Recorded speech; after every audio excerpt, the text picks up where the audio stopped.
मैंने कॉर्बेट में 10 साल बिताए। वहाँ पे टूरिज्म का जो एवोल्यूशन है वो मुझे ज़्यादा देखने को मिला। तो जब 93 में मैंने ज्वाइन किया तो कॉर्बेट में केवल 2 रिसोर्ट थे और आज लगभग 200 रिसोर्ट होंगे। वहाँ पे एक डगआउट मिला और उसके अंदर जमीन के नीचे एक कमरा बना हुआ था। अच्छा। और वहाँ पे उन्हें 2 भरल के सर और इतने फंदे मिले थे। उस स्टाफ का कहना था कि वहाँ की सारी पहाड़ियाँ जो हैं उनको वो छान मारते उतने फंदों से। एक VIP ठहरे हैं खिनौली में, उनको क्या फिशिंग परमिट दिया गया है। वहाँ पे हमने देखा कि वो मंत्री जी जो हैं उन्होंने तो 10-12 किलो की मछली पकड़ रखी थी। काफी तनावपूर्ण स्थिति हुई, लेकिन उन मंत्री जी को अपने पोस्ट से रिजाइन करना पड़ा। पेड़ों से ज्यादा उत्तराखंड को घास की जरूरत है। जितना घास पे ध्यान दिया जाना चाहिए उसके हम बहुत थोड़ा भी नहीं करते। राज्य सरकार का बजट जो है वो तो बहुत अंशमात्र रह गया है। जो टोटल पैसा वहाँ पे DFO बनाता, परेशान होके, घबरा के, डर के वगैरह, मेरी 10 रेंज थी, 9 रेंज ऑफर अपना ट्रांसफर करा के भाग गए थे। अगर आप भालू को देखते हैं और आप पिट्ठू को जो है फेंक दीजिए किसी दूसरी दिशा में, तो भालू खाने की तरफ सोच करके उसकी तरफ जाएगा। जिन भी कारणों से उस इंस्पेक्शन के 15 दिन के अंदर मेरा वहाँ से हटा दिया गया। आपका ट्रांसफर हो गया। तो आपने अपोज किया था, इस वजह से ट्रांसफर हुआ? मैं उस पर कोई टिप्पणी नहीं करूँगा।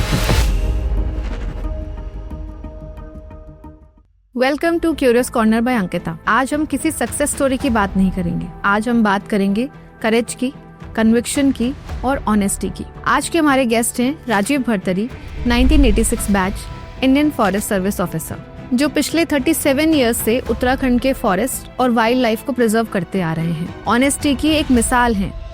लेकिन जब कोविड के दौरान कॉर्बेट टाइगर रिजर्व में इलीगल कंस्ट्रक्शन हो रहे थे, पेड़ कट रहे थे, तो इन्होंने आवाज उठाई और उसका नतीजा गलत तरीके से transfer, which was a political punishment. लेकिन इन्होंने हार नहीं मानी और एक प्रेसिडेंट सेट किया कि अगर कन्विक्शन हो तो सिस्टम से लड़ना भी पॉसिबल है। This conversation will be uncomfortable, क्योंकि जब तक हम ऐसे सच्चे ईमानदार ऑफिसर्स की कहानियां नहीं सुनेंगे, तब तक हम नहीं समझेंगे कि जंगलों को बचाने की असली कॉस्ट क्या है। May more officers find courage after hearing this story. May Uttarakhand forest thrive. मुझे आज बहुत खुशी है इस बात की कि आप मेरे सामने बैठे और आपकी जर्नी को मैं बहुत क्लोजली आज एक्सपीरियंस करूंगी। एक फॉरेस्ट ऑफिशियल के पास मुझे लगता है आज की डेट में काफी बड़ी पावर है कि वो वाइल्ड लाइफ को भी बचा सकते हैं, वो इकोलॉजी को भी बचा सकते हैं। और उत्तराखंड स्टेट में ये दोनों अभी बहुत चैलेंजिंग हैं। थोड़ा सा मुझे ले चलिए अपने बचपन की तरफ, कैसे इस तरफ आना हुआ, क्या फैमिली में कोई बैकग्राउंड था, क्यों आप फॉरेस्ट ऑफिशियल बन गए? मेरे पिताजी जो हैं वो मध्य प्रदेश काडर में फॉरेस्ट ऑफिसर थे और मेरे जीवन के जो सबसे रोमांचक वर्ष में है, तो जब मैं 9 साल का था तो मेरे पिताजी अपना नॉर्वे से एक फॉरेस्ट इकोनॉमिक्स में मास्टर्स करके आए और उनकी पोस्टिंग अमरकंटक में हुई, जो कि नर्मदा और सोन नदी का उद्गम था वहाँ। तो वहाँ पे हमने 1 साल बिताया बिना स्कूल के उतने रमणीक वातावरण में। एक तो फैमिली बैकग्राउंड था और फॉरेस्ट से कनेक्शन था। दूसरा जो है, जब मैं विद्यार्थी था तो हमारे क्लास 7th या 8th में एक ब्रिटिश ऑथरेस की जो लिखी हुई शॉर्ट स्टोरीज का कलेक्शन था, जंगल पिक्चर। तो उसमें वो कहानियाँ जो हैं वो बहुत ही मार्मिक और प्रकृति, जंगल के बारे में, पर लोगों के बारे में भी, जानवरों के बारे में। एक ईमानदार ऑफिसर के रूप में आपको देखा जाता है। क्या कभी जिंदगी में ऐसा मोड़ नहीं आया जब आपको लगा कि ईमानदारी से इतना कुछ फायदा नहीं हो रहा है? मेरे ख्याल से उतार चढ़ाव आते रहे, पर करियर में संतोष था। कभी ऐसा लगा नहीं कि ये रास्ता क्यों चुना या ऐसा क्यों किया। 1986 में आपने IFS ज्वाइन किया था। मेरी रिसर्च ये भी कहती है कि आप IPS के लिए भी सिलेक्ट हुए थे। दोनों में से ये चूज करने के लिए क्या डिसीजन फैक्टर रहा? इनफैक्ट मैं तिराहे पे पहुंच गया। अच्छा। क्योंकि पहले तो सिविल सर्विसेज की तैयारी कर रहे थे और मैंने कभी कंपटीशन दिया नहीं था। तो जब मैं MSc कर रहा था तो गर्मियों की छुट्टियों में मैंने प्रयोग के लिए IFS का एग्ज़ाम दिया। अब वो बाई चांस उसमें मेरी 10th रैंक आ गई, और उस समय होम कार्डर की बड़ी बात होती है, तो मुझे ये भी था कि उत्तर प्रदेश होम कार्डर भी मिल जाएगा।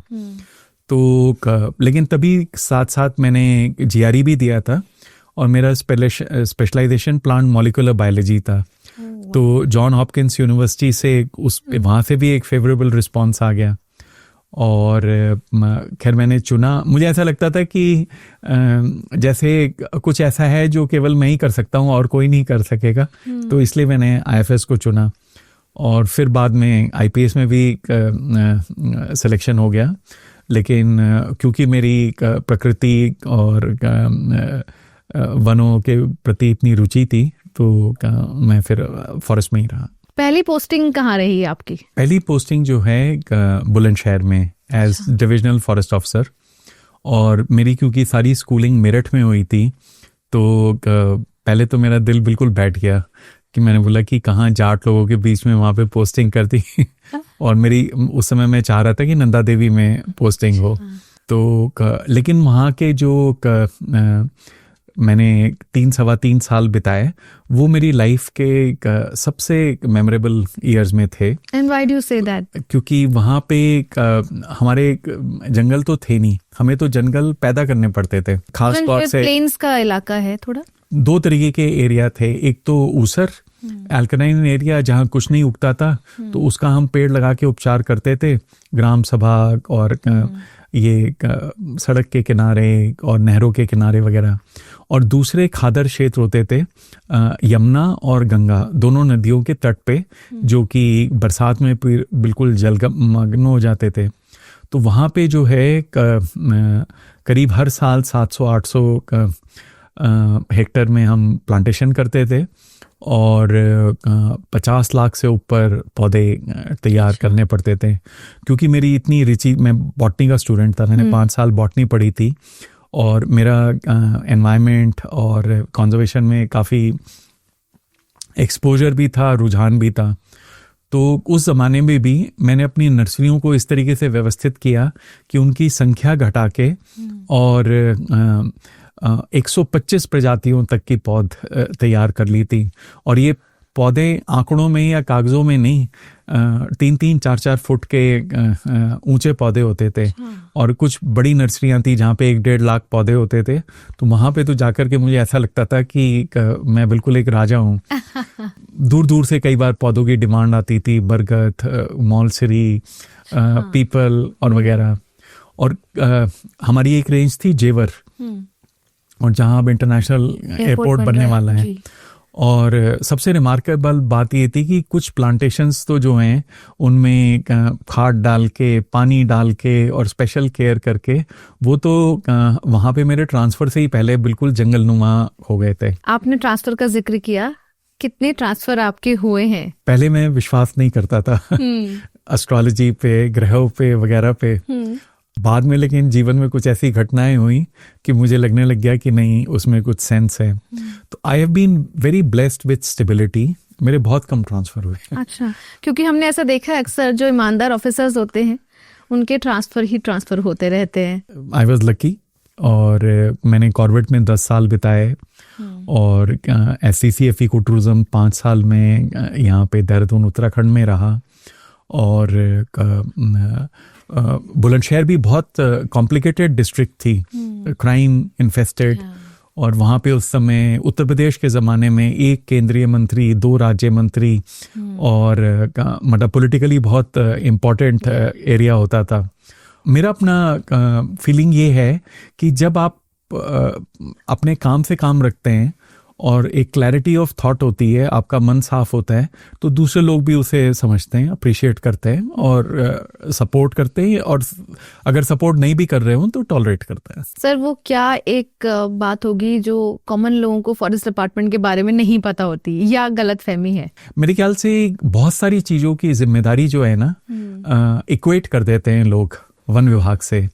और उन लोगों में जो ये एक अंडरस्टैंडिंग नहीं होती है कि भले ही वन विभाग फॉरेस्ट के उसमें इंचार्ज है और वाइल्ड लाइफ की लीगल रिस्पॉन्सिबिलिटी सारी उन्हीं की है। लेकिन वन विभाग के पास जो रिसोर्सेज हैं वो बहुत सीमित होते हैं और डिसीजन मेकिंग ऐसी होती है कि ये सारी जिम्मेदारियां होते हुए हमेशा फ्रीडम नहीं होता है एक्ट करने के लिए। तो बहुत उनसे क्या कहते हैं बंधे हुए होते हैं। अगर आप उत्तराखंड का देखिए, 25 साल मनाए हमने राज्य के। कभी कभी मुझे लगता है कि कोई एक तुलना करके एक सचित्र प्रस्तुत करे कि इन 25 साल के अंदर पुलिस डिपार्टमेंट की स्ट्रेंथ, उनका इंफ्रास्ट्रक्चर, उनके रिसोर्सेस कहाँ से कहाँ पहुँच गए। और फॉरेस्ट जो है इन्हीं 25 साल के अंदर वो रिलेटिव सेंस में बिल्कुल एक बौना बन गया है। क्या ये एक कॉन्शियस इग्नोरेंस है जो वन विभाग को मिलता आ रहा है? अभी मैं एक बड़ी टिप्पणी करूंगा अपनी नहीं, एकेडमिक्स की। एकेडमिक्स कहते हैं कि आजकल की सरकारें जो हैं वो लोगों में और लोगों की भलाई में इंटरेस्टेड नहीं है। वो इसमें ज़्यादा इंटरेस्टेड है कि वो रिसोर्सेज जो कंट्रोल करते हैं उनको कैसे हटाया जाए। तो इसमें कोई शक ही नहीं है कि वन विभाग जो है वो राज्य का बिगेस्ट लैंडलॉर्ड है और सबसे ज़्यादा रिसोर्सेज हैं। तो जब वन विभाग कमज़ोर होता है संख्या बल में और अथॉरिटी में और मोरल में, कोहेजन में, तो फिर जो इंटरेस्टेड पार्टीज हैं उनके लिए इन रिसोर्सेस को कब्जाना कहीं आसान हो जाता है। स्टैट्स पे एक बार जानना चाहूँगी, अगर आप ये आइडिया हमें दे सके कि पिछले 25 सालों में जब से उत्तराखंड बना है, बिकॉज आप बहुत क्लोजली देख रहे हैं, हमारे फॉरेस्ट के जो रिजर्व है वो कितना कम हुआ होगा? बिकॉज अर्बनाइजेशन तो हो ही रहा है इस रफ्तार से। तो क्या कोई एक रफ इमेज आप हमें दे सकते हैं सर? इनफैक्ट वन विभाग की जो आपने कहा था ना कि कौन सी ऐसी चीज है जो लोग अप्रिशिएट नहीं करते हैं, तो मैं समझता हूँ कि वन विभाग की जो सबसे बड़ी देन है और उपलब्धि है वो ये कि कम से कम फॉरेस्ट कवर को कुछ भी हो रहा हो, उन्होंने जमीन को होल्ड करके रख रखा है। मतलब ये जमीन जो है वो कई जगह पे इतनी बेशकीमती है कि जरा सा नजरअंदाज इधर उधर करें और मतलब वो तो हम वन विभाग, वन अधिकारी तो एक खुले खजाने के रखवाले हैं जी। तो उत्तराखंड में जो है वो डेंस ट्री कवर जो है वो प्रॉब्लम है। उसकी कोई चिंता करने की बात नहीं है कि कवर रिड्यूस हुआ है, या ज़्यादा चिंता करने की बात यह है कि आज की तारीख में वो जो ज़मीन जो है उसका क्या हो रहा है। मेरे को हमेशा जो चीज़ चिंता करती है वो ये कि अगर डिपार्टमेंट और डिपार्टमेंट की एनर्जी इतनी डिफ्लेक्ट होती रहती हैं और सब चीज़ों में, तो कहीं दबाव में, लालच में और या एक सुनियोजित तरीके से ये ज़मीन तो नहीं हम खो रहे हैं, मतलब क्या वास्तविक ज़मीन हमारे पास है भी कि नहीं है।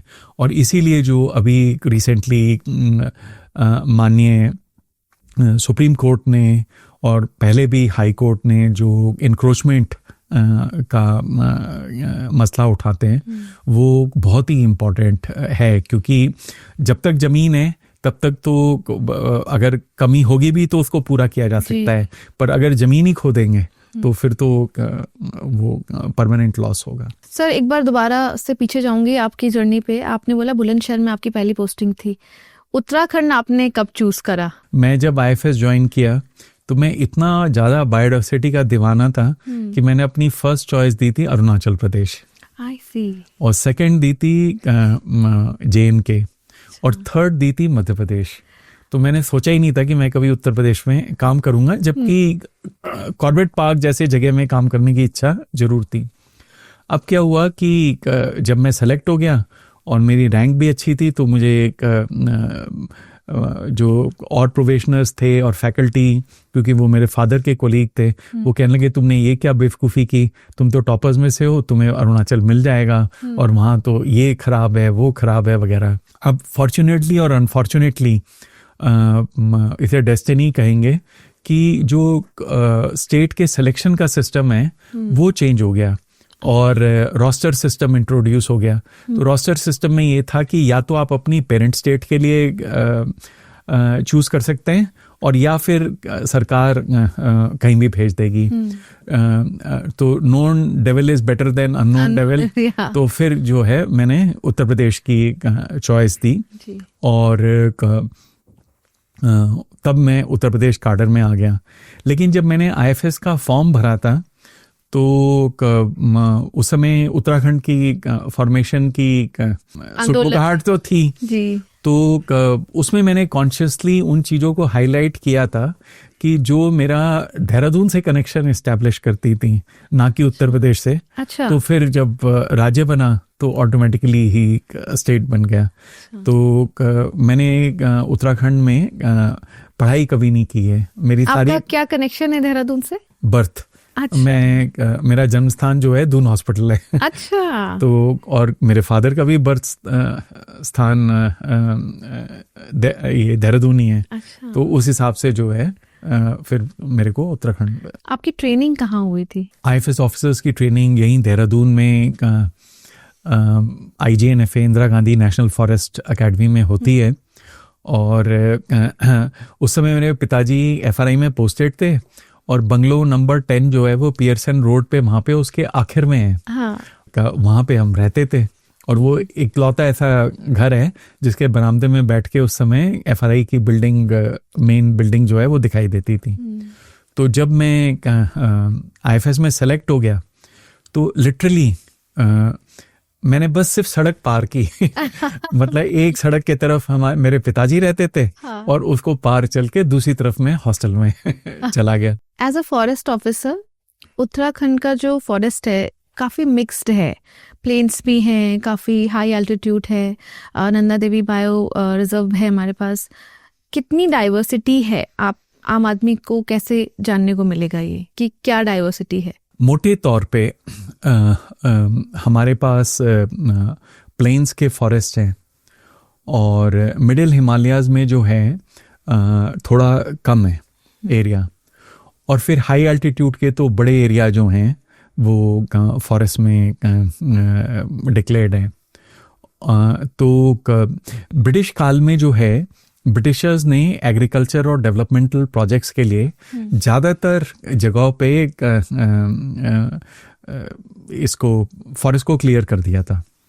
लेकिन यहाँ के जो हमारे कुछ एरिया हैं, रामनगर, नैनीताल, हल्द्वानी, जो फुटहिल्स के हिमालयाज के, वो उन्होंने अपने टिम्बर सप्लाई के लिए, शिप्स के लिए, रेलवे के लिए, उसके लिए प्रिजर्व करके उनको रिजर्व रखा। तो और जब फॉरेस्ट बचे तो जो जानवर थे, जब बाकी सब जगह जंगल क्लियर हुए तो उन्होंने यहाँ पे आकर के शरण ले ली। मैंने पॉलिटिकल इकोलॉजी में 3 बड़ी चीज़ें सीखी हैं और उनमें से एक चीज़ ये है कि हर चीज़ की हिस्ट्री होती है और किसी भी प्रॉब्लम को समझने के लिए उसकी हिस्ट्री में जाना बहुत ज़रूरी है। तो मैं जो यंग फॉरेस्ट ऑफिसर्स हैं उनको हमेशा ये बताता हूँ कि आपके ज्यूरिसडिक्शन में कुछ भी है, एक रेंज है, डिवीजन है, कोई भी एक टुकड़ा है, आप उसका मैनेजमेंट तो बाद में सोचोगे। सबसे पहले आपको ये समझना चाहिए कि उसमें हिस्टोरिकली क्या हुआ है। तो उत्तराखंड की स्पेशल बात जो है वो ये है कि हिमालय में हमारे 6 नेशनल पार्क हैं जो कि हिमालय में किसी भी स्टेट में हाईएस्ट हैं और इंडिया में सेकंड हाईएस्ट हैं। और एक और बड़ी चीज़ ये है कि 25% जो एरिया है हमारा फॉरेस्ट एरिया वो प्रोटेक्टेड एरियाज में है, नेशनल पार्क, सैंक्चुरीज और कंजर्वेशन रिजर्व में। तो और इसमें आश्चर्य भी नहीं है कि जब भारतीय उपमहाद्वीप और एशियन मेनलैंड का जब पहला नेशनल पार्क की उत्तराखंड में स्थापित हुआ था 1936 में, तो एक कंजर्वेशन का उस समय से कल्चर रहा है। आपने कॉर्बेट में भी बहुत लंबे टाइम तक काम करा है, 10 साल आपने कहा है। क्या इम्पोर्टेंस है आपकी लाइफ में कॉर्बेट की अभी? वहाँ पे टूरिज्म का जो एवोल्यूशन है वो मुझे ज़्यादा देखने को मिला। तो जब 93 में मैंने ज्वाइन किया तो कॉर्बेट में केवल 2 रिसोर्ट थे और आज लगभग 200 रिसोर्ट होंगे। तो मैंने शुरू से वो पूरे टूरिज्म जो है उसको वहाँ पे पनपते हुए, फैलते हुए और उसकी जो विकृतियाँ हैं उन दोनों को देखा है। आज मुझे ये समझ में आता है कि प्लांट्स ही नहीं इवॉल्व करते हैं, ह्यूमन सोसाइटी भी इवॉल्व करती है। और खाली ह्यूमन लोग ही प्लांट्स और फॉरेस्ट उनके एवोल्यूशन को अफेक्ट नहीं करते हैं। जो नेचर है वो भी ह्यूमन सोसाइटी के एवोल्यूशन को इफेक्ट करता है। उदाहरण के लिए लंटाना है, वो उत्तराखंड में एक बड़ी समस्या है जी। और कई गांव में जो है वो इतनी ज़्यादा फैल गई है कि गांव में उतने युवा या उतना पुरुषार्थ सामर्थ्य नहीं है कि वो खेतों को फ्री रख सके। तो उससे खेत बंजर हो रहे हैं। और दूसरी तरफ जो है यही झाड़ियाँ लंटाना जो हैं वो जंगली वन्य जीव को उनका एक कवर प्रोवाइड करती हैं। तो और जिससे ये मानव वन्य जीव संघर्ष उसकी समस्या होती है। लंटाना घास के बारे में आपने बताया जो आजकल बहुत ज्यादा लेवल पे लोगों को परेशान कर रही है। एज अ कम्युनिटी या इंडिविजुअल लेवल पे मैं कैसे इसको रोक सकती हूँ? अगर आप उसे हटाओगे भी तब भी वो वापस आ जाएगी। जिस जगह से आप हटा रहे हो वहां पे घास का रोपण बहुत जरूरी है। अच्छा, किसी दूसरी दूसरे पौधे का। अच्छा। तो लंटाना जो है वो 3 कॉन्टिनेंट्स में 60 देशों में समस्या है। खाली भारत में नहीं। इसकी विधि बहुत सिंपल है और एक बार सही तरीके से जानकारी हो तो उसको बहुत सरलता से काटा जा सकता है।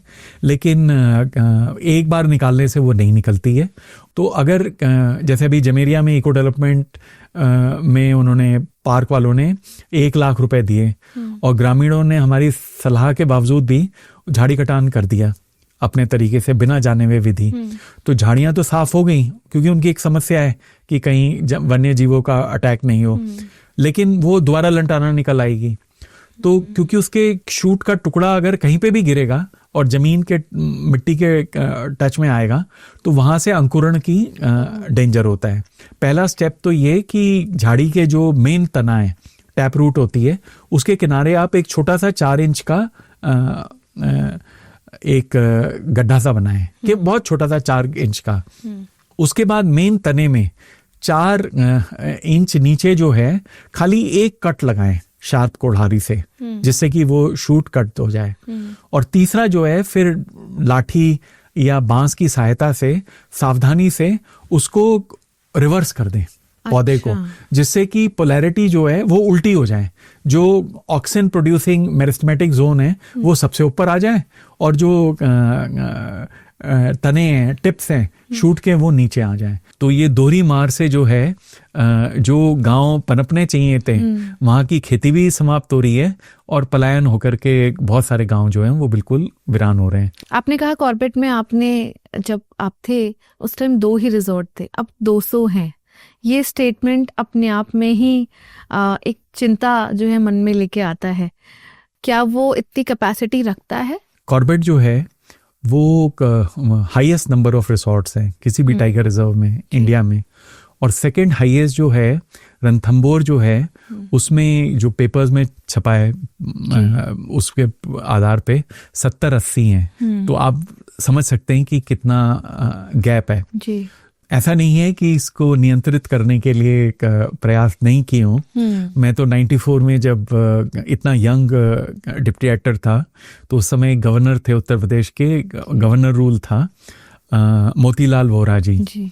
और वो आए और उन्होंने बहुत अच्छी 1 घंटे की बैठक ली खिनौली रेस्ट हाउस में। 94 की बात कर रहा हूँ, जब तो खाली 3 ही रिसोर्ट थे। और मेरे ख्याल से उस 1 घंटे में से आधा घंटे में बोलता रहा कि ये तो कोई गाइडलाइंस और नियंत्रण होना चाहिए, नहीं तो कल को ये तो बिल्कुल बैरियर के रूप में डेवलप हो जाएंगे। तो उन्होंने एक अप्रिशिएट भी किया और लेकिन उन्होंने एक जो कमेटी बनाई इसके लिए वो कमिश्नर मुरादाबाद की अध्यक्षता में बनाई और उस कमेटी की 2 बार बैठकें भी हुई। लेकिन क्या कहते हैं, कॉर्बेट जो है वो मुरादाबाद से ज़्यादा नैनीताल वगैरह से कनेक्टेड था और फिर उत्तराखंड बन गया, गवर्नर रूल ख़त्म हो गया और वो बात कहीं पे दब हो गई। तो क्या है कि जैसे रिसोर्ट है, रिसोर्ट में ऐसा नहीं है कि सब चीज नुकसानदायक है या नेगेटिव है। अल्टीमेटली उससे इकोनॉमिक ग्रोथ हो रही है, एम्प्लॉयमेंट अपॉर्चुनिटी हो रही है। आज कॉर्बेट जो है ये विचित्र चीज है, पर वो इंडिया के प्रोमिनेंट वेडिंग डेस्टिनेशन में से है। वाइल्ड लाइफ के पॉइंट ऑफ व्यू से जो है दो अलग अलग इशू हैं। एक तो है कि सस्टेनेबिलिटी का, कि पोल्यूशन, वेस्ट, कार्बन फुटप्रिंट, उसके लिए क्या किया जा सकता है, और दूसरा है वाइल्ड लाइफ के लिए। तो ये जो रिसॉर्ट्स हैं उनमें जो लाइट, साउंड और बैरियर हैं, ये तीन चीजें वाइल्ड लाइफ के लिए बहुत हार्मफुल होते हैं। और अगर उनको रेगुलेट किया जा सकता तो काफ़ी हद तक उनके जो नेगेटिव इम्पैक्ट है उनको बचाया जा सकता। दूसरी चीज़ है कि हम जब फॉरेस्ट डिपार्टमेंट ज्वाइन किया था तब से हम एनिमल कॉरिडोर्स की बात सुनते आ रहे हैं, पर आज भी वो कोर्ट में डिस्प्यूटेड सब्जेक्ट है। और हकीकत में तो ग्राउंड पे हम उन कॉरिडोर्स को बचाने के लिए, रिस्टोर करने के लिए कुछ बहुत खास नहीं करता है। एक फॉरेस्ट ऑफिशियल की पावर्स क्या होती हैं? वो क्या क्या चीज़ें कंट्रोल कर सकते हैं, क्या बचा सकते हैं? फॉरेस्ट डिपार्टमेंट एक हिरार्की है। सबसे नीचे जो है फॉरेस्ट गार्ड होते हैं, पर वो भी फॉरेस्ट ऑफिसर हैं। और ऊपर जो वरिष्ठतम अधिकारी होते हैं उन्हें अब हम प्रमुख वन संरक्षक, हेड ऑफ फॉरेस्ट फोर्स कहते हैं। तो हर लेवल के, इस हिरार्की में हर लेवल के व्यक्ति के अपने अधिकार होते हैं। तो जो केस काटते हैं वो तो फॉरेस्ट गार्ड और फॉरेस्टर और रेंज अफसर के लेवल तक ही कटते हैं, जो वन अपराधों के, उससे ऊपर नहीं करते हैं। ऊपर तो अधिकारी डायरेक्शन दे सकते हैं। मैं आपको एक इंटरेस्टिंग कॉर्बेट का किस्सा सुनाता हूँ। प्लीज। क्या हुआ कि मैं डिप्टी था और डायरेक्टर साहब के पास एक संदेश आया कि क्या एक वीआईपी ठहरे हैं खिनौली में, उनको क्या फिशिंग परमिट दिया गया है। अब वो अब नहीं रहे, स्वर्गीय आनंद सिंह नेगी जी, बाद में वो चीफ वाइल्ड लाइफ वार्डन बन के रिटायर हुए थे। तो उनको मछली पकड़ने का बहुत शौक था, एंगलिंग का, और वो 1 सेकंड के अंदर समझ गए कि वहाँ पे एक ऐसे मंत्री ठहरे हुए थे, किसी नज़दीकी राज्य के वन मंत्री, जिन्हें एंगलिंग का बहुत शौक था और वो स्टेट गेस्ट थे। तो उन्होंने तुरंत मेरे को खबर भेजी कि ऐसे ऐसे वहाँ पे चलना है। तो मैंने बोला कि मैं डिसेंट्री से पीड़ित हूँ और क्या कहते हैं, मैं नहीं जा सकता। तो उन्होंने बोला कि नहीं, आपको चलना पड़ेगा, हम जिप्सी नहीं कार में जाएंगे और मैं आपको कार से उतरने को, पैदल चलने को नहीं कहूँगा, लेकिन आपको साथ में चलना पड़ेगा। तो हम दोनों गए, पहले धनगढ़ी गेट जो ढिकाला जोन का है वहाँ के बयान लिए, फिर एक दुर्गा देवी गेट है वहाँ का जोन है उसके कर्मचारियों के बयान लिए। उसके बाद उनको पता था कि कहाँ पे ये मछली पकड़ी जा रही होगी और हम वहाँ पे पहुँच गए। अब जब हम पहुँच गए तो वहाँ पे हमने देखा कि वो मंत्री जी जो हैं उन्होंने तो 10-12 किलो की मछली पकड़ रखी थी। तो उस दिन भी तो हुआ क्या था कि वो उससे पहले जो है वो अपने वन अधिकारियों के साथ आए थे और उन्होंने बहुत मछली पकड़ी थी और वो खुले में ही उनको दिखा रहे थे, देखो मैंने कितनी बड़ी मछली पकड़ी। उसी को वार्डन ने देख लिया था और इसीलिए वो वायरलेस मैसेज आया था कि क्या उनको परमिट जारी किया गया है, क्योंकि उस समय रिजर्व फॉरेस्ट में जो है मछली पकड़ने की परमिट लेकर के छूट थी, लेकिन नेशनल पार्क के अंदर नहीं। तो फिर काफ़ी तनावपूर्ण स्थिति हुई और माननीय मंत्री महोदय से बयान लिए गए और उनके ऊपर 25,000 का जुर्माना किया गया। अब हमने ये आश्वासन दिया था कि हम इसे मीडिया में नहीं देंगे और मीडिया में दिया भी नहीं, पर फिर भी किसी उच्च स्तर से जो है वो ये बात लीक हो गई और उसके बाद फिर अखबार में आया कि मछली मारना इतना बड़ा अपराध नहीं कि मैं अपने पद से इस्तीफा दूं, लेकिन उन मंत्री जी को अपने पोस्ट से रिजाइन करना पड़ा। तो अब क्या है कि ये बहुत छोटी सी चीज थी और क्या कहते हैं, लेकिन नेगी साहब और मेरे उसके मतलब उस दिन हम दोनों ने बड़ी सूझबूझ के साथ उसको हैंडल किया और कोई पॉलिटिकल वो भी नहीं हुआ उसमें, नॉइस या वो। लेकिन मैं समझता हूँ कि हम तो खाली अपनी ड्यूटी कर रहे थे। तो ये जब वो एक क्षण होता है और उस क्षण में ये अधिकारी के ऊपर रहता है कि वो जो उनको शक्तियाँ प्रदत्त की गई हैं वो उसको किस तरीके से इस्तेमाल कर रहे हैं, वो ओवरलुक कर रहे हैं, मिसयूज कर रहे हैं, या उनको जिस पर्पस के लिए उनको ये अधिकार दिए गए हैं तो उस पर्पस के लिए कर रहे हैं।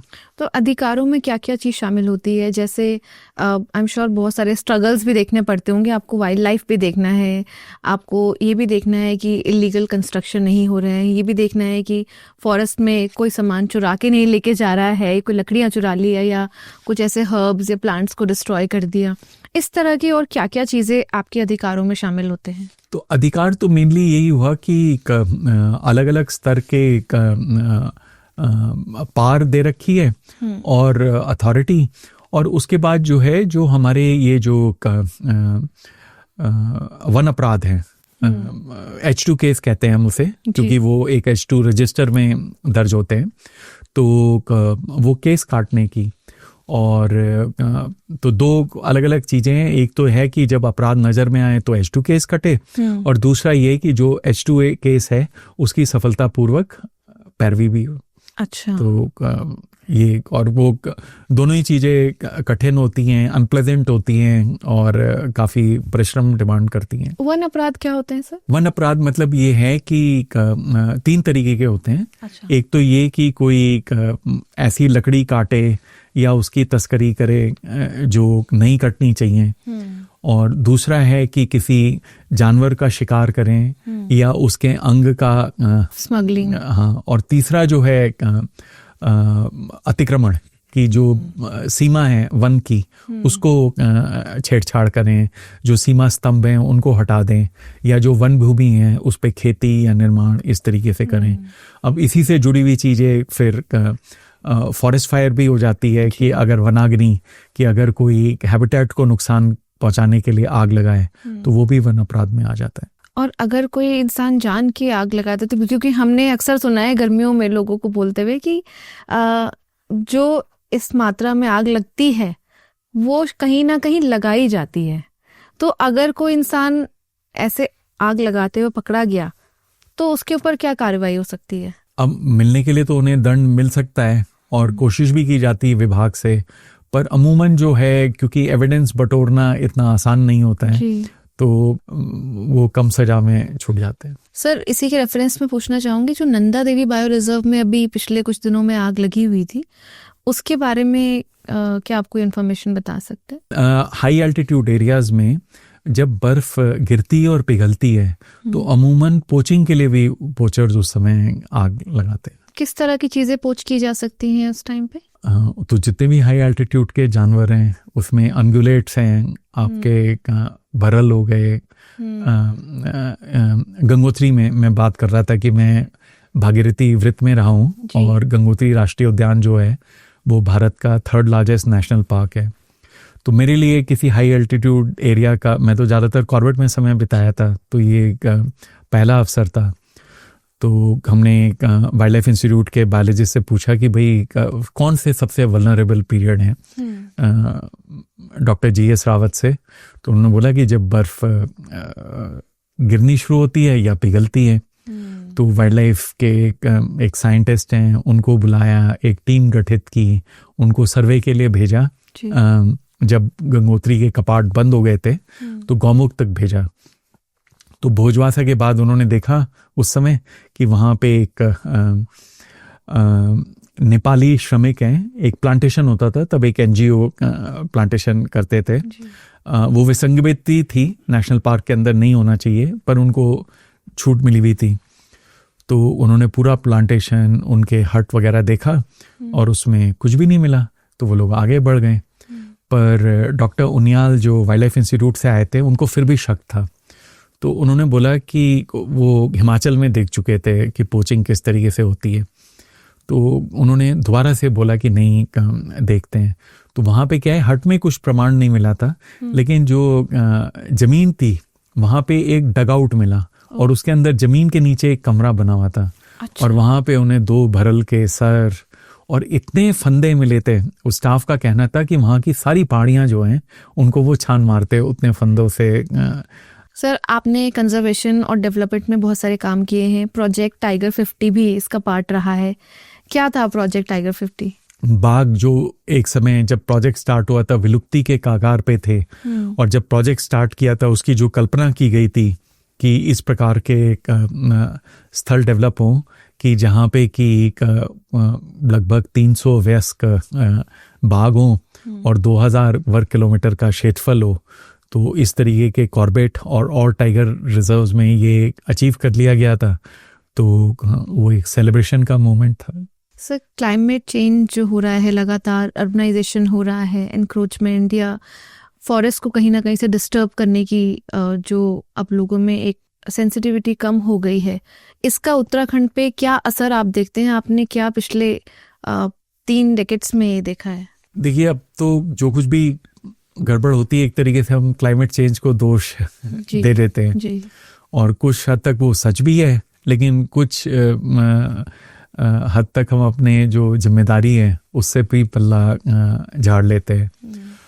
मैं तो इतना ही कहूँगा कि जब उत्तराखंड बना था तो 21वीं सदी के लिए 3 चुनौतियाँ IUCN जो सबसे बड़ी मानता था: क्लाइमेट चेंज, इन्वेजिव स्पीशीज और लैंड डिग्रेडेशन।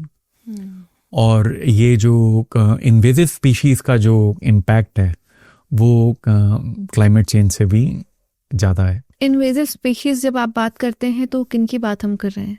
मतलब जैसे लंटाना हुआ, पार्थीनियम हुआ, यूपेटोरियम हुआ, तो ये एक ऐसी चीज़ जो यहाँ की नेटिव नहीं है, बाहर से आई हैं, लेकिन आक्रामक रूप अपना करके और उसको लोकल बायोडाइवर्सिटी को नष्ट करती हैं और अपने आप फैलती जाती हैं। और यहाँ पे मैं जोर देकर कहना चाहूँगा कि पेड़ों से ज़्यादा उत्तराखंड को घास की ज़रूरत है। और घास की विशेषता ये है कि घासें जो हैं वो अमर होती हैं, वो सूखे में सूख जाएंगी लेकिन वर्षा आएगी तब दोबारा से हरी भरी होती है। और घास जो है वो सॉइल में जो है एक तो रेन वाटर के फ्लो को स्लो करती है, उसके बाद फिल्ट्रेशन को एड करती है, मिट्टी को पोरस बनाती है, ह्यूमस ऐड करती है। और उत्तराखंड में काफ़ी कुछ जो आजीविका है वो लाइफ स्टॉक पे निर्भर है, तो चारा भी प्रोवाइड करती हैं वन्य जीवों के लिए भी और पशुओं के लिए भी। तो मैं समझता हूँ कि जितना घास पे ध्यान दिया जाना चाहिए, जितना घास का रोपण होना चाहिए, जितना उसमें सुधार किया जाना चाहिए, उसके हम बहुत थोड़ा भी नहीं कर रहे हैं। बात करना चाहूँगी कॉर्बेट की उस कंट्रोवर्सी के बारे में जो पाखरो और मोर घाटी के बीच में हुई थी। क्या हुआ था, प्लीज आपके मुंह से मैं थोड़ा सा सुनना चाहूँगी। देखिए, पाखरो में एक टाइगर सफारी की घोषणा हो गई और मैं उस समय चीफ वाइल्ड लाइफ वार्डन था।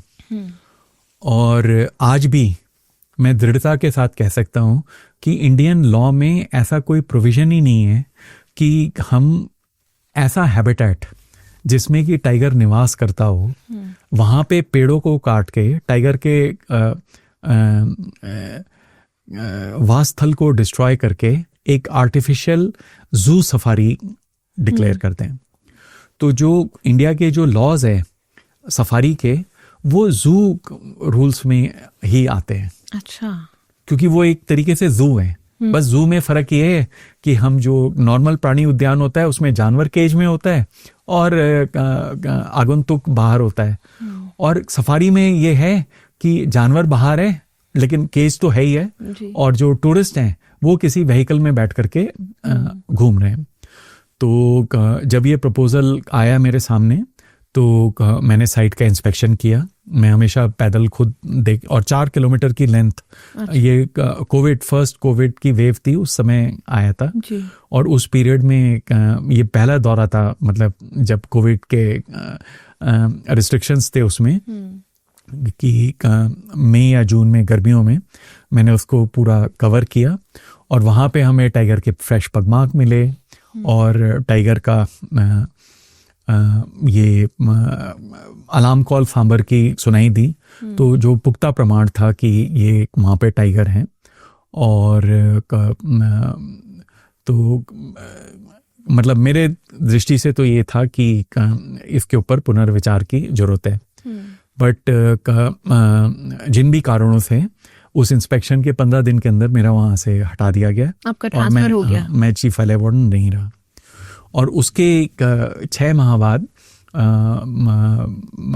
मुझे वरिष्ठता, मैं सबसे वरिष्ठ था, और जो भी एक सिलेक्शन प्रोसेस में मुझे पीसीसीएफ हॉफ बनाया गया, हेड ऑफ फॉरेस्ट फोर्स। तो अब इस 6 माह के बीच में जो है कोई भी टाइगर सफारी बनाने के लिए काफ़ी सारी भारत सरकार की अनुमतियों की जरूरत है, और 3 अलग अलग संस्थाओं से। एक तो लैंड ट्रांसफ़र के लिए कि आप वन भूमि को गैर वानिकी उपयोग के लिए यूज़ कर रहे हैं। दूसरा जो है एनटीसीए से, क्योंकि वो टाइगर रिजर्व में जो कुछ भी होता है, जो अगर टाइगर कंजर्वेशन प्लान में नहीं है तो वो डिक्टेट करते हैं। लेकिन इन दोनों से भी ऊपर सफारी के लिए सेंट्रल जू अथॉरिटी से, कि वो रेगुलेट करते हैं सारा कि सूटेबिलिटी है या नहीं है, और फिर डायमेंशंस क्या हैं और वगैरह।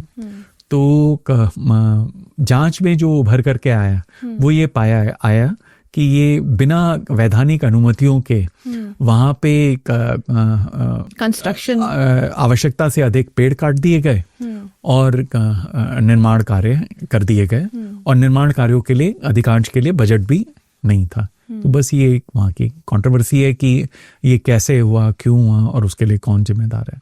तो आपने अपोज किया था, इस वजह से ट्रांसफर हुआ? मैं उस पर कोई टिप्पणी नहीं करूँगा। इस इन्वेस्टिगेशन के दौरान आपने संजीव चतुर्वेदी जी, जो उनको ईमानदारी की एक मिसाल माना जाता है, उनको अपॉइंट किया, बट उन्होंने विड्रॉ कर लिया। ये केस क्या था? आपने उनको क्या सोच के चूज किया था, और कितना डिसअपॉइंट आप हुए? मैंने उनको चुना इसलिए था क्योंकि मैं चाहता था कि बिल्कुल एक निष्पक्ष जांच हो, और दूध का दूध और पानी का पानी हो। You were so confident. और मैं एक ऐसा जांच अधिकारी चाहता था कि जो कि अगर कोई एविडेंस मिले तो जो मेरे ऊपर भी क्या कहते हैं टिप्पणी करने से ना हिचके।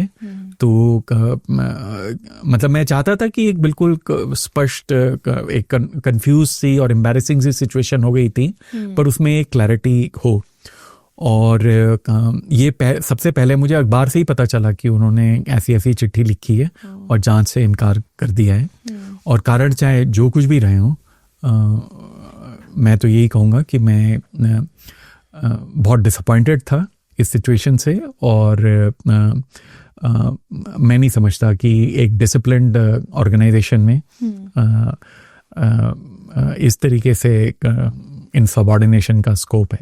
आप डिसअपॉइंटेड हुए, बट क्या कोई थ्रेट्स भी हुए? क्योंकि जब आप सच के खिलाफ आवाज़ उठाते हैं तो कई बार बहुत प्रेशर होता है करियर के ऊपर, और थ्रेट्स होते हैं।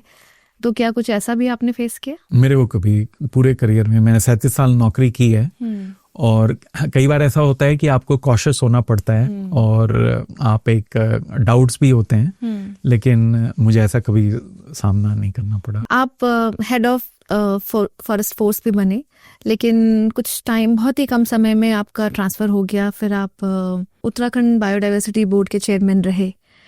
क्या हुआ था उस दिन कि आपको पता था कि आपका इतनी जल्दी ट्रांसफ़र हो जाएगा? अब कुछ कारण थे जो क्या कहते हैं, मैं उसके बारे में कभी समय आएगा तब टिप्पणी करूँगा, पर हकीकत ये है कि मैं खुद ही हटना चाहता था।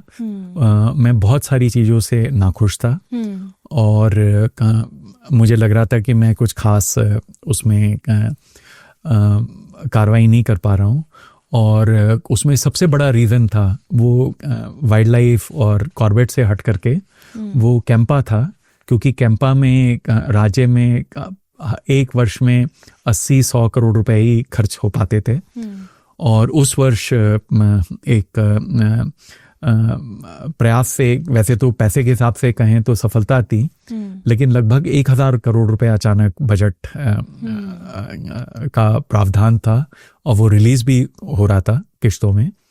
और मुझे नहीं लगता था कि वन विभाग में उतना पैसे की अब्जॉर्ब करने की क्षमता थी। और इसमें सबसे बड़ी दिक्कत क्या है कि पैसा व्यर्थ पूर्ण उपयोग हो वो तो एक चीज है, जब एक्सेस पैसा हो जाता है तो उससे एनवायरनमेंट और डैमेज होने के भी चांसेस क्रिएट हो जाते हैं। क्योंकि आप जस्टिफाई करने के लिए, मैंने कुछ साइट्स ऐसे देखे हैं कि जहाँ पे खाली वाटर कंजर्वेशन के नाम पे नदी रिवर बेड के ऊपर बिल्कुल कब्रिस्तान के जैसे वाटर होल खोद दिए। अब अगर आप 500 वाटर होल वहां पे बना देंगे तो उसका क्या हर्ष होगा? एक साल बाद जब बाढ़ आएगी तो वो क्या कहते हैं, ढक जाएंगे। तो जो हमारे वन विभाग, हमने स्टार्टिंग जब बात करी थी, हमने जब स्टार्ट किया था पॉडकास्ट, तो ये जिक्र आपने किया था कि वन विभाग बाकी विभागों के हिसाब से एक तरह से काफ़ी पीछे आ चुका है।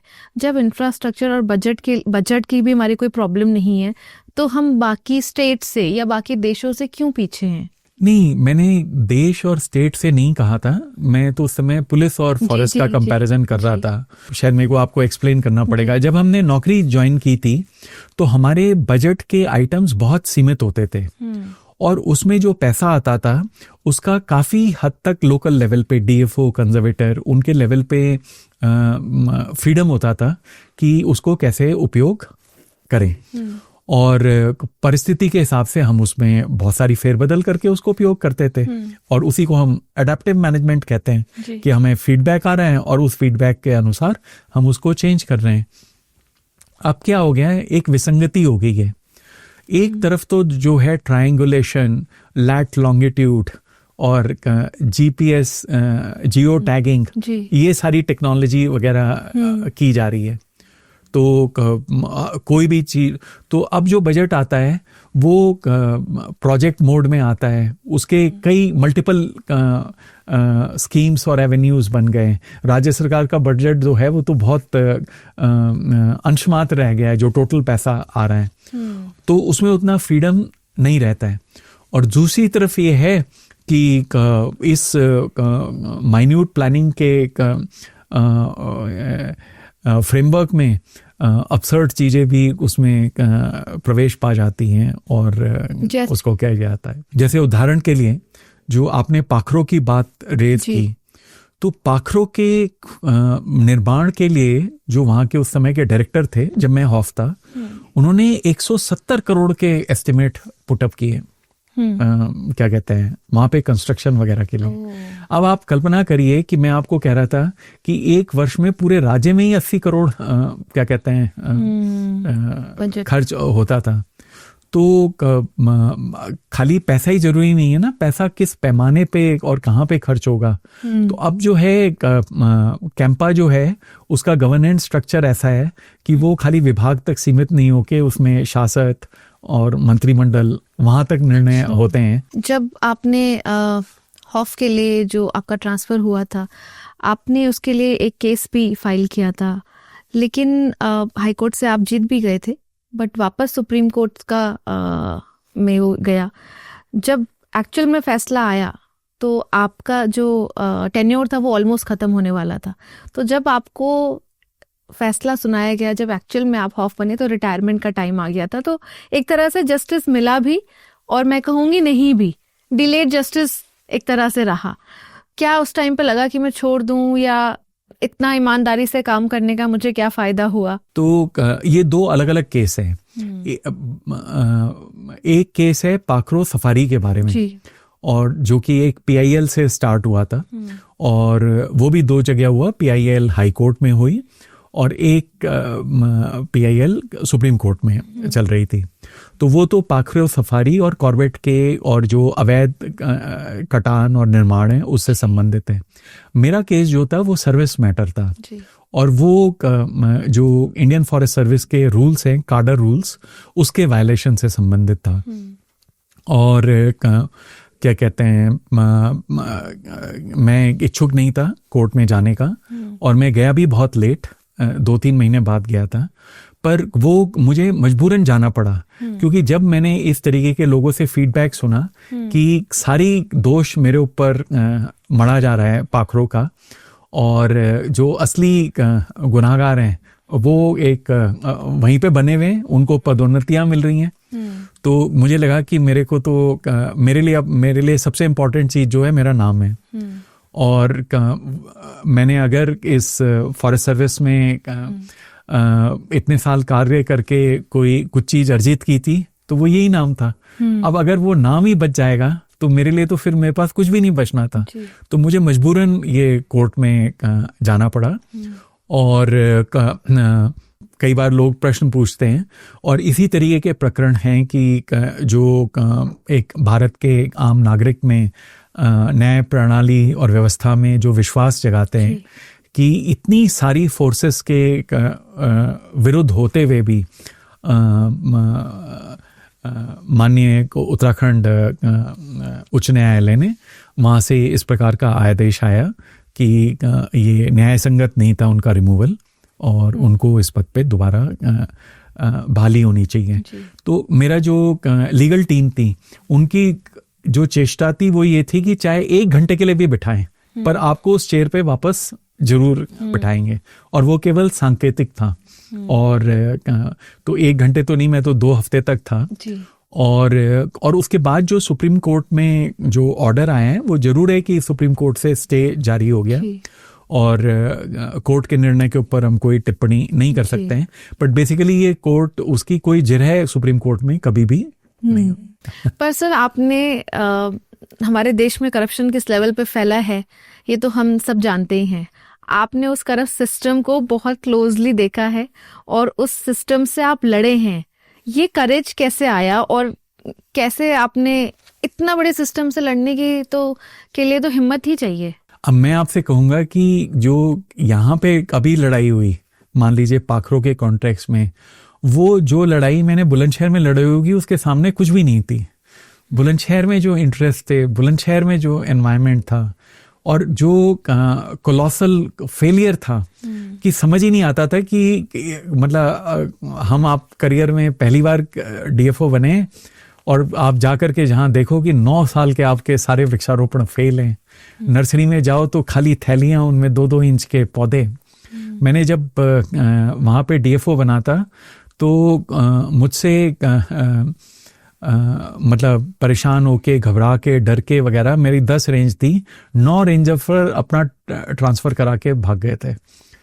और मैंने भी हिम्मत नहीं हारी, मैंने बोला कि जो स्टाफ बचे हैं, डिप्टी रेंजर हैं, मैं उन्हीं लोगों के साथ डिवीजन चला लूंगा। तो वो बहुत आप तो सेंसिटिव सिचुएशन थी कि एकदम से पूरे स्टेट में ये हो गया कि ये कौन डीएफओ है जो हमसे काम करवाना चाहते हैं, तो जो ऐसे कर रहा है। लेकिन क्या है कि उत्तर प्रदेश और उत्तराखंड में जो मुझे फर्क लगता है कि वहां पे एक सपोर्ट मिलता था, कल भी और आज भी है वहां पे, कि वहां पे जो वहां का कुछ एक कल्चर और सिस्टम ऐसा है कि वो इस गुड को सपोर्ट करता है, नर्चर करता है, और तभी वो एडवांस कर पाते हैं। अनफॉर्चुनेटली ये मेरा ओपिनियन है उत्तराखंड में, कि जैसे जैसे उत्तराखंड की आयु बढ़ती गई वैसे वैसे उस तरीके का सपोर्टिव एनवायरनमेंट जो है वो डिसअपियर होता गया है। हम जो ये हिम्मत के साथ काम करते हैं वो तभी काम कर पाते हैं जब हमें विश्वास होता है कि पीछे से हमारे को समर्थन होगा। वो समर्थन हटा दीजिए तो वो क्या कहते हैं, क्या फॉरेस्ट ऑफिशियल की सैलरी इतनी होती है कि वो करप्ट सिस्टम का पार्ट ना बन पाए? मैं ये एक्सेप्ट नहीं करूँगा। ऑफिसर्स की जो सैलरीज हैं और जो उनको पर्क्स और लाइफस्टाइल मिलते हैं उसमें क्या कहते हैं, एक डिसेंट लिविंग के लिए पूरा स्कोप है। ये जस्टिफिकेशन नहीं दिया जा सकता कि मतलब करप्ट होंगे तभी सरवाइव कर पाएंगे वगैरह, ऐसा नहीं। वाइल्ड लाइफ और ह्यूमन कॉन्फ्लिक्ट बहुत ज़्यादा बड़े पैमाने पर भी देखने को मिल रहा है। माइग्रेशन भी है। लॉजिकली देखा जाए तो आजकल कोई बहुत ज़्यादा कैटल भी अब नहीं रख रहा है। ऐसे में लेपर्ड्स की संख्या भी बढ़ गई है, बाघ जो है बहुत ज़्यादा आ रहे हैं, भालू का भी बहुत आतंक देखने को मिल रहा है। ये ह्यूमन वाइल्ड लाइफ कॉन्फ्लिक्ट अब इतना क्यों बढ़ गया है सर? इस साल तो काफ़ी विचित्र परिस्थिति डेवलप हो गई हैं, पर मैं नहीं समझता कि ये अचानक है। मैं जब चीफ वाइल्ड लाइफ वार्डन था और हॉफ था, तो मैं काफ़ी माइन्यूटली भालू के जो इंसिडेंट्स थे कॉन्फ्लिक्ट के, उनको डॉक्यूमेंट करने की, अंडरस्टैंड करने की कोशिश करता था। मैं एग्जांपल दे रहा हूँ, कई सॉल्यूशन दिए जाते हैं। उसमें से एक सॉल्यूशन ये है कि जब आप भालू वाले एरिया में जाएं तो बेयर स्प्रे क्रेरी करें, लेकिन वो बेयर स्प्रे जो है वो बहुत इजीली मतलब सेकंड्स के अंदर आपके हाथ में होना चाहिए। पर बेयर स्प्रे भी होता है, ये भी आई थिंक बहुत लोगों को नहीं मालूम होगा। वहां पे जैसे ये है मोंटाना की जो वो थी, वो ये है कि वो जैसे आप शैम्पू और वो खरीदने जाते हैं उस तरीके से बेयर स्प्रे अवेलेबल है, इतना कॉमन है। हाँ, वो है उसके लिए। फिर दूसरी चीज ये सजेस्ट करते हैं कि आप अपने कंधे पे एक पिट्ठू लेकर के जाइए। अच्छा। और अगर आप भालू को देखते हैं और आप पिट्ठू को जो है वो फेंक दीजिए किसी दूसरी दिशा में, तो भालू खाने की तरफ सोच करके उसकी तरफ जाएगा। और तो उससे आपको समय मिल जाएगा उससे। अच्छा, तो डिस्ट्रैक्ट एक तरह से आपको करना है। तो अब क्या है कि ये मतलब इसमें कोई मैकेनिकल सॉल्यूशन नहीं है। और ये भी सॉल्यूशन कहना कि हम सारे जहाँ पे इंसिडेंट होते हैं भालुओं को पकड़ लेंगे या उनको मार देंगे, उससे प्रॉब्लम सॉल्व हो जाएगी, उससे भी प्रॉब्लम नहीं सॉल्व होने वाले हैं। इसको मल्टी डायमेंशनल तरीके से डील करने की जरूरत है। जो सबसे दुख की बात है, मतलब अफसोस की बात है, वो ये कि भारत सरकार ने 5 साल का human wild life conflict mitigation के लिए एक प्रोजेक्ट GIZ जर्मन मदद से लागू किया भारत के केवल 3 राज्यों में, वेस्ट बंगाल, कर्नाटका और ये जो है या महाराष्ट्र और उत्तराखंड। तो हमारे यहाँ वो 5 साल तक लागू हो रहा था। तो मतलब उस प्रोजेक्ट के लागू होने से तो हमारे अंदर एक क्षमता विकसित होनी चाहिए थी। और आप देखेंगे कि प्रोजेक्ट लागू होने के 3 साल बाद तो जो है यहाँ पे ये समस्या और भी अच्छा, अभी ये लागू है इस पर्टिकुलर खत्म हो चुका। अच्छा, जिन जानवरों को, टाइगर्स को हम पकड़ लेते हैं, क्या उनको वापस फॉरेस्ट में छोड़ दिया जाता है? नहीं, वो अगर जो इंसिडेंट से रिलेटेड होंगे या मैन ईटर डिक्लेयर होंगे, उनको फॉरेस्ट में नहीं छोड़ सकते। फॉरेस्ट कार्टल से रिलेटेड मूवीज अब काफी सरफेस हो गई हैं, जैसे पुष्पा है जिसमें कर्नाटक का एक इंसिडेंट दिखाया है, सैंडलवुड स्मगलिंग पे बहुत बड़ा कार्टल ऐसे दिखाया है। क्या इस तरह के कार्टल्स वाकई में होते हैं? टेक्नोलॉजी, इन्हें कहते हैं कंजर्वेशन सर्विलेंस टेक्नोलॉजीज, वो बहुत एक्सपैंड कर गई हैं। अच्छा। तो उदाहरण के लिए कॉर्बेट जो है उसमें 4 तरीके की टेक्नोलॉजी यूज हो रही हैं। ड्रोन्स हैं, फिर कैमरा ट्रैप्स हैं जिसमें कि सेंसर बेस्ड फोटो ले ली जाती है। MS ट्राइब्स हैं जो मोबाइल में यूज होते हैं। और वहाँ की दक्षिणी सीमा पे पहले टाइगर रिजर्व थी जिसमें कि थर्मल बेस्ड सेंसर्स, कैमरे ऐसे लगाए गए थे कि आप ऑफिस में बैठ करके पूरी सीमा को उसमें देख सकते हैं, कौन आ रहा है, जा रहा है, क्या कर रहा है। तो और अलग तरीके की एप्स, टैग्स वगैरह हो रहे हैं। तो कोई भी लार्ज स्केल इस तरीके की गड़बड़ होना मैं नहीं समझता कि अब संभव है।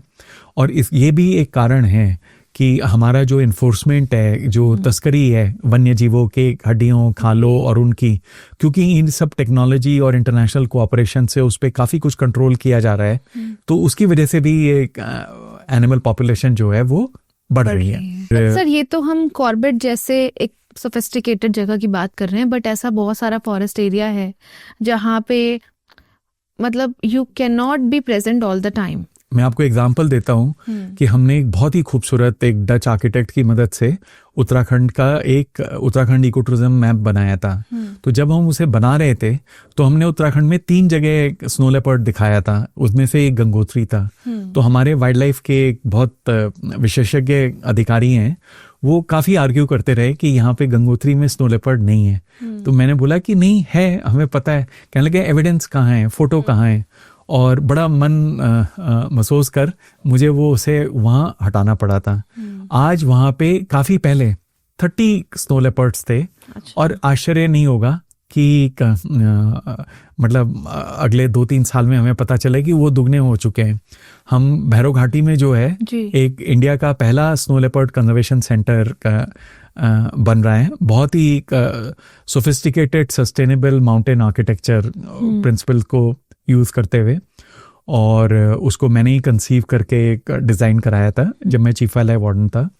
और मुझे 100% विश्वास है कि एक दिन आएगा कि जब स्नो लेपर्ड जो है वो वहाँ से बैठ करके ही शीशे के दिखाई दे जाएगा। सर, फॉरेस्ट जो है, फॉरेस्ट डिपार्टमेंट अपना रेवेन्यू कहाँ से बनाता है? जैसा भी समझें, लेकिन इस समय तो राज्य में खनन ही जो है वो सबसे बड़ा स्रोत है। और इसके अलावा बाकी जो टिम्बर ऑपरेशंस होते हैं, टूरिज्म, कॉर्बेट जैसी जगह में टूरिज्म से लगभग 25 करोड़ रुपए आय होती है।